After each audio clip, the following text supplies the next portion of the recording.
Assalamualaikum warahmatullahi wabarakatuh. Kami dari kelompok 5 akan mempresentasikan materi yang berjudul Blended Learning. Pada pembahasan kali ini, ada 7 submateri yang akan kita bahas. Yang pertama, pengertian Blended Learning, karakteristik Blended Learning, tujuan Blended Learning, kategori, prosedur, model-model, serta kelebihan dan kekurangan dari Blended Learning. Sebelumnya, perkenalkan nama saya Sri Rahayu akan membahas tentang pengertian, karakteristik, dan tujuan dari Blended Learning. Langsung saja yang pertama yang akan kita bahas yaitu pengertian dari Blended Learning. Blended Learning merupakan sebuah istilah yang berasal dari Inggris yang dimana terdiri dari dua kata, yaitu blended dan learning. Blended artinya campuran atau kombinasi yang baik, sedangkan learning artinya pembelajaran. Menurut Harding, blended learning merupakan pembelajaran yang mengkombinasikan antara pembelajaran secara tradisional tatap muka dengan pembelajaran jarak jauh atau secara online dengan berbagai macam pilihan komunikasi yang dapat digunakan oleh guru maupun siswa. Blended learning juga dapat diartikan sebagai proses pembelajaran yang memanfaatkan berbagai macam pendekatan, di mana pendekatan tersebut dapat digunakan dengan berbagai macam media dan teknologi. Secara sederhana dapat dikatakan bahwa blended learning merupakan pembelajaran yang mengkombinasikan antara pembelajaran secara konvensional di mana pendidik atau peserta didik berinteraksi secara langsung dan belajar secara mandiri dengan modul yang telah dibagikan oleh guru serta belajar secara mandiri melalui via online. Materi yang kedua yaitu karakteristik blended learning. Ada 3. Yang pertama, pembelajaran yang menggabungkan berbagai cara penyampaian, model pembelajaran, gaya pembelajaran, serta berbagai media berbasis teknologi yang beragam.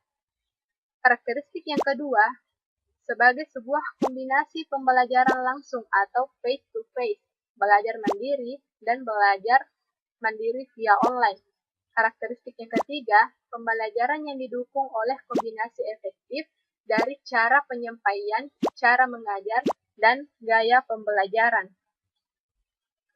Materi yang ketiga yaitu tujuan blended learning.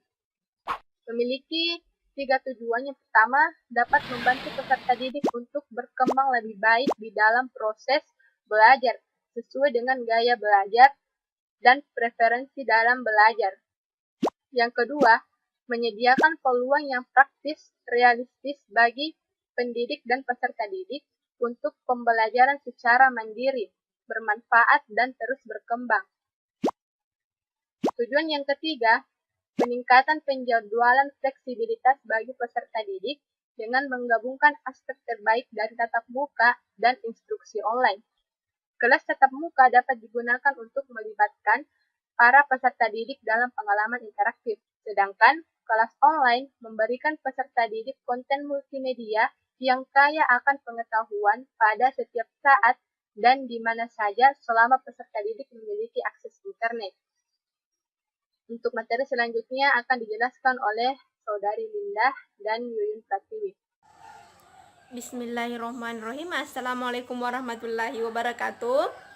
Perkenalkan, saya Linda. Saya adalah pemateri kedua yang akan membahas 2 pembahasan. Yang pertama yaitu kategori blended learning, yang kedua prosedur blended learning. Langsung saja kita ke pembahasan pertama yaitu kategori blended learning. Dalam kategori blended learning ini terbagi menjadi 2 kategori, di mana yang pertama yaitu peningkatan bentuk aktivitas tatap muka. Nah, banyak pendidik menggunakan istilah blended learning yang merujuk kepada penggunaan teknologi informasi dan komunikasi dalam aktivitas tatap muka, baik dalam bentuknya baik dalam bentuknya yang memanfaatkan internet, web dependen maupun dalam bentuk pelengkap web supplemented, tetapi tidak merubah bentuk aktivitas. Yang kedua, hybrid learning. Nah, hybrid learning ini adalah model pembelajaran yang mengurangi aktivitas tatap muka tetapi tidak menghilangkannya, sehingga peserta didik dapat belajar secara online. Nah ya Mbak, kita ke pembahasan yang kedua, prosedur blended learning. Nah, prosedur blended learning ini terbagi menjadi 6 prosedur, di mana yang pertama yaitu menetapkan materi dan bahan ajar. Masuknya peserta pendidik harus menetapkan materi dan bahan ajar yang relevan dan mudah untuk pendidikan jarak jauh. Yang kedua, tetapkan rancangan dari blended learning yang digunakan. Masuknya pendidik harus menetapkan rancangan yang serius dan baik agar sistem pembelajaran itu mudah dan baik digunakan. Nah, yang ketiga, tetapkan format online daring. Masuknya format itu apakah dalam bentuk format file atau video. Nah, yang keempat, melakukan uji terhadap rancangan yang dibuat. Uji ini dilakukan untuk mengetahui pembelajaran itu apakah sudah dilakukan atau belum. Nah, yang kelima, menyelenggarakan blended learning dengan baik.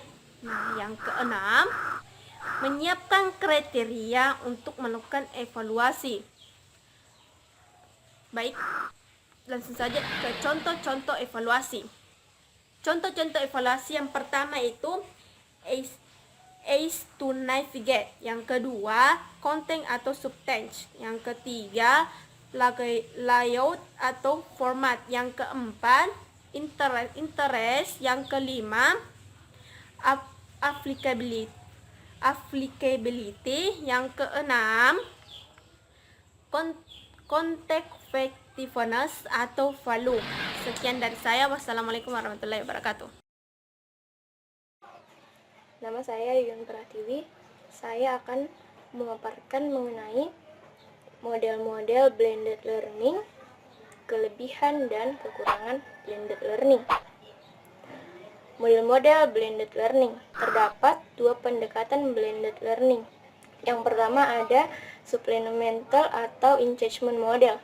Pendekatan ini mempertahankan struktur dasar pembelajaran atau pelatihan tradisional, termasuk tatap muka dan textbook, serta aktivitas luar secara teknologi. Pada model ini, pembelajaran relatif berlangsung secara elektronik, sekalipun masih dalam koridor blended, dengan F2F yang disimulasikan secara elektronik. Yang kedua, replacement model. Pada model kedua ini mereduksi berbagai aktivitas pertemuan dalam kelas dan menggantikannya dengan out of class, online, aktivitas belajar secara interaktif, dan membuat perubahan signifikan pada pertemuan in class. Model kedua ini lebih menekankan pada reduksi waktu belajar di dalam kelas dengan aktivitas luar kelas seperti online dan aktivitas interaktif lainnya tanpa meninggalkan O2F. Selanjutnya, kelebihan dan kekurangan blended learning. Kelebihannya blended learning. Yang pertama, pembelajaran terjadi secara mandiri dan konvensional. Yang keduanya ini memiliki kelebihan yang dapat saling melengkapi. Yang kedua, pembelajaran lebih efektif dan efisien. Yang ketiga, meningkatkan aksesibilitas. Dengan adanya blended learning, maka peserta didik semakin mudah dalam mengakses materi pembelajaran. Selanjutnya, kekurangan blended learning.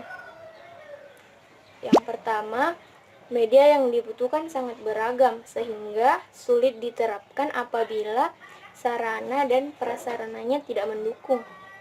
Yang kedua, tidak meratanya fasilitas yang dimiliki oleh peserta didik, seperti komputer dan akses internet. Padahal, pada pembelajaran blended learning diperlukan akses internet yang memadai. Apabila jaringannya kurang memadai, maka akan menyulitkan peserta dalam pembelajaran via online. Yang ketiga, kurangnya pengetahuan masyarakat terhadap penggunaan teknologi.